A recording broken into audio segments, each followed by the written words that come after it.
Para sahabat, siapapun termasuk saya, apalagi rakyat jelata, itu pasti suka dengan para pemimpin yang merakyat, pemimpin yang suka belusuan, pemimpin yang suka berbicara anjang sana silaturahmi dengan rakyat secara langsung. Pasti suka itu. Itu disebut sebagai salah satu tanda populisme. Populis ya, pemimpin yang populis, yang ini melompati ya. Ada struktur birokrasi, ada bangunan besar demokrasi dilompati, lalu ketemu dengan rakyat. Dan pemimpin populis biasanya suka bicara rakyat, entah dengan bahasa yang meledak-ledak sehingga sering disebut juga sebagai demagog, tapi ada juga pemimpin yang sopan santun, yang rendah hati, yang mendengarkan dengan baik apa kata rakyat. Itu menjadi cara yang penting untuk melihat realitas, mendengarkan aspirasi, dan dari realitas dan aspirasi itu bisa menjadi dasar untuk berpikir, bertindak, bahkan juga untuk mengambil keputusan politik. Saya sangat suka, dan ini gejala ini ada di mana-mana. Kita bisa melihatlah di belahan dunia itu para pemimpin yang berwatak merakyat, bergaya rakyat, atau populis itu dipilih gitu. Dan saya kira ini sebagai respon atas teknokrasi maupun birokrasi yang begitu menggumpal, dan sebenarnya mereka adalah pencuri kedaulatan rakyat. Saya ingin mengatakan bahwa populisme atau pemimpin yang merakyat itu sangat baik dan benar. Tapi tidak cukup. Merakyat itu tidak sama dengan kerakyatan. Tapi ini menjadi dasar ya, dan tentu saja ini kalau kita buat kelas, itu kelas yang paling bawah ya birokrasi teknokrasi, nomor 2 itu populis, lalu nomor 1 itu demokrasi. Kerakyatan yang kita kenal dalam Pancasila, sila keempat, itu kita teorikan sebagai demokrasi. Jadi kosakata dasarnya, kata kuncinya adalah rakyat. Bagaimana rakyat itu diejawantahkan atau dimanifestasikan, Pancasila mengajarkan itu dengan demokrasi. Tetapi demokrasi selalu akan bertarung dengan birokrasi dan teknokrasi. Kalau birokrasi itu bekerja atas dasar aturan hukum dengan struktur yang hierarkis terlalu formal, termasuk dengan cara-cara kerja protokoler yang begitu ketat, dan protokoler ini memang bisa menyenangkan para pejabat singgasana. Kalau pejabat yang tidak merakyat, pasti suka dengan protokoler yang luar biasa. Dan protokoler itu memang penting untuk menjaga etika, sopan santun, tertib, aman, begitu ya. Tapi konsekuensinya itu memblokade hubungan antara pemimpin atau pemerintah bahkan dengan rakyat. Sehingga ini kalau protokoler ini diperketat luar biasa, maka ya hubungan antara pemerintah atau pemimpin dengan rakyat ini menjadi terhambat. Nah, para pemimpin populis, para pemimpin yang merakyat tadi itu menembus batas. Banyak orang yang senewen ya, misalnya Presiden Jokowi itu kan sering sering melampaui ya protokoler yang sangat ketat. Beliau selalu bertindak merakyat, berhubungan langsung dengan rakyat.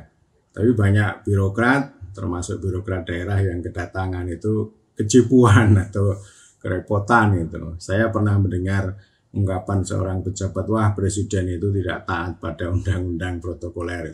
Saya katakan, oh enggak apa-apa gitu ya. Jadi kita semuanya yang harus menyesuaikan diri gitu. Termasuk pas Pampres yang pernah dirintis pada waktu itu oleh Jenderal Andika Perkasa itu kan bukan presiden yang mengikuti protokoler, tetapi pas Pampres yang memang harus mengikuti gaya merakyatnya Presiden Joko Widodo. Dan pernah suatu ketika tahun 2015 Presiden kan mau ke Papua bicara sama otoritas keamanan. Otoritas keamanan mengatakan bahwa keamanan tidak memungkinkan Pak Presiden. Lalu Presiden mengatakan bahwa tugas kalian itu bukan mengatur saya, tetapi mengamankan saya. Itu maksud saya ungkapan yang sangat populis, sangat merakyat, yang tentu saja ini tadi ya melampaui birokrasi dan terutama struktur birokrasi yang begitu ketat. Tetapi sekali lagi ini demokrasi ya. Jadi demokrasi itu artinya ada parlemen, ya, ada wakil rakyat yang memang ini harus TikTok dengan pemerintah. Makanya kan kerakyatan yang dipimpin oleh hikmat kebijaksanaan dalam permusyawaratan perwakilan. Jadi kerakyatan ini maknanya luar biasa. Kosakata dasarnya adalah rakyat. Rakyat itu ya orang banyak, wong cilik, dan lebih khusus lagi ya ini apa yang menjadi buah bibir orang banyak itu, yang itu menjadi dasar. Nah, hikmat kebijaksanaan itu sama dengan kebajikan. Kebajikan itu adalah kebaikan dan kebenaran. Rakyat adalah sumber kebaikan, ilmu pengetahuan, dan hukum itu adalah sumber kebenaran. Di atas semua itu adalah Tuhan. Jadi kalau kita membuahkan kebijakan yang didasarkan pada kebajikan itu, wah itu bisa dahsyat gitu. Tetapi kalau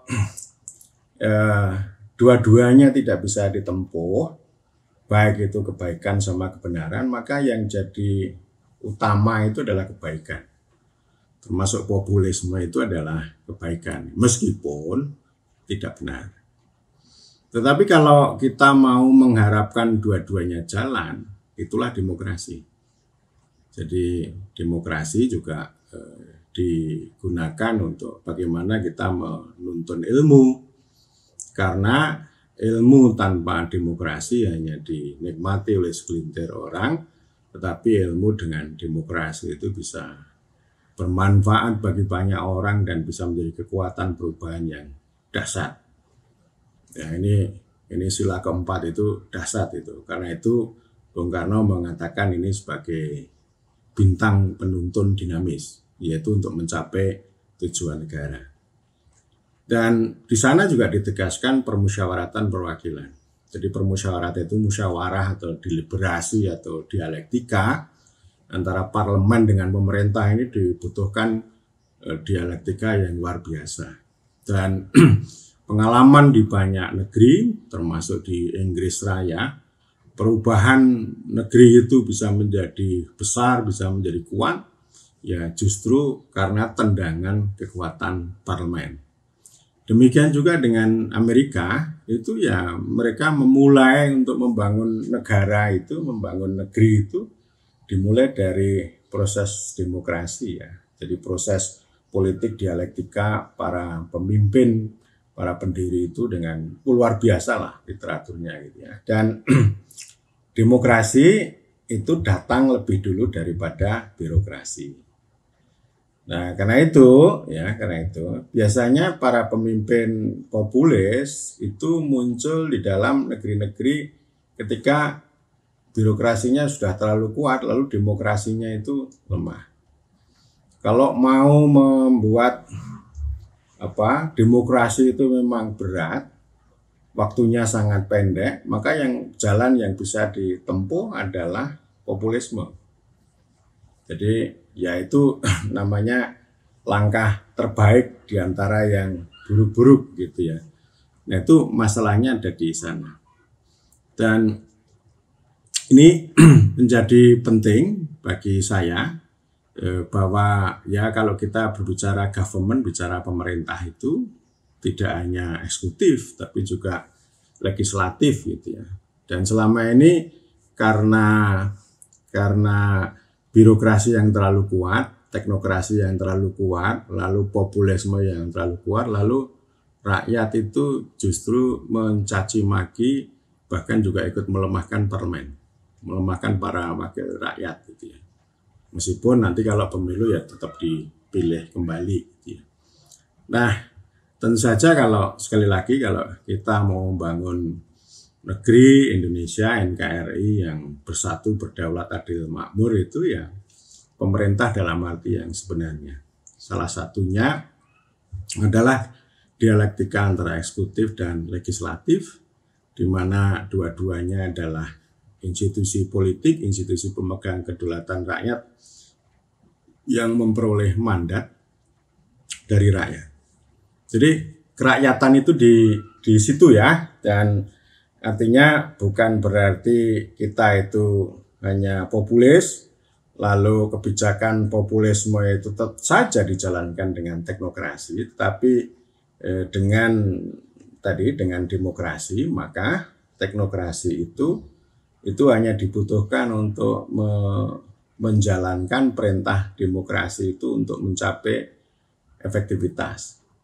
Sekali lagi seperti yang selalu saya katakan bahwa bagaimana kehendak politik rakyat, ya itu namanya politik.